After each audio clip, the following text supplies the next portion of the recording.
If you look at every U.S. recession, well, since World War II, you'll see two things always happen. The GDP, the measure of economic output, goes down, and unemployment goes up. For most Americans, when do you feel a recession? It's when you're still worrying about your job. Now let's look at today. The GDP is going down. Even the head of the Federal Reserve says a recession is certainly a possibility. But the unemployment rate, it's actually falling. More people are getting jobs, not losing them. We don't know if it's a recession. What we can say is that if it is one, it's not like anything we've ever seen before. Here's why. The reason the GDP and unemployment are always together is because they feed on each other. When businesses lay off workers, people spend less money, which means businesses make fewer profits and lay off workers. A recession can begin at any of these points, and in 2022, people could cut back on spending. Just look at consumer sentiment, a measure that weighs how people are feeling about the economy and whether they plan to spend money soon. Generally, when people respond that they feel more pessimistic, a recession follows. And right now, they're feeling about as good as during the Great Recession in 2008, thanks to inflation. Not a great sign for the GDP. If people are frustrated by high inflation, if they think inflation is going to stick around for a while, they might pull back, convince companies to cut back, and that leads to worse outcomes for the economy. But businesses are in a different place than past recessions. This chart shows the average corporate profit margin. In the past, profits were in the single digits, leading into several recessions, including 2001. That was a business-driven recession where companies overinvested. They decided they had to cut back in order to rebuild their profit margins, and that led us right into a recession. The bubble has now burst. I would not argue yet that we've seen the bottom in NASDAQ or in our tech index. So are we back in one of those cycles? In some ways, it doesn't look like that because profit margins are so high right now. Not only are corporate profits in double digits, but the amount of cash they have is close to $4 trillion. Analysts say that's a significant downturn buffer.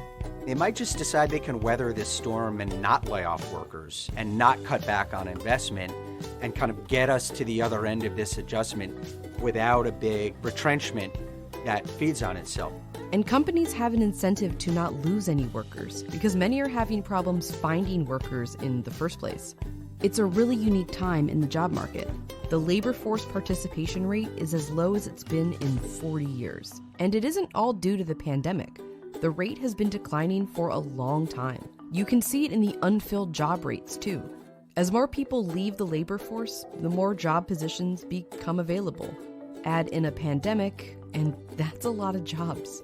11 million jobs are out there that they just can't find people to fill. Now, to put that in perspective, if you look back at, say, 2019, when the economy was considered to be exceptionally strong, unfilled job openings were 7 million. So, here we are talking about a downturn in the economy, and we have 4 million more jobs open than we had even at the height of the last expansion. So you have to ask yourself the question, why is that? Why is that happening? One answer is that there's generational change happening in the economy. We have millions of baby boomers who are retiring, so there's just not as many workers out there. It's also been the case that there's just been really strong demand for goods and services, in part because of all the stimulus that was pumped into the economy during the pandemic.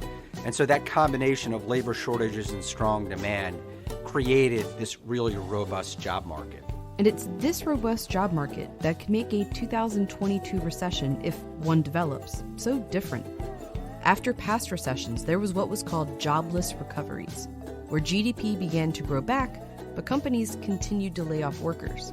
Right now, we're seeing a mirror image of that, where the economic output is contracting and companies are still hiring. It's what I'm calling a jobful downturn. But how long could an economic downturn really be job-full? This is unsustainable, right, to have economic output contracting at a time when companies are hiring. So one of two things has to happen. Either the economy adjusts and companies start expanding again, or the economy keeps contracting, economic output keeps contracting, and companies say, whoa, we're over our skis and we've got to cut jobs. One of those two things is going to happen. We just don't know which of the two. No recession has ever looked exactly like another. And if there's a recession in 2022, It won't look like anything we've seen before either.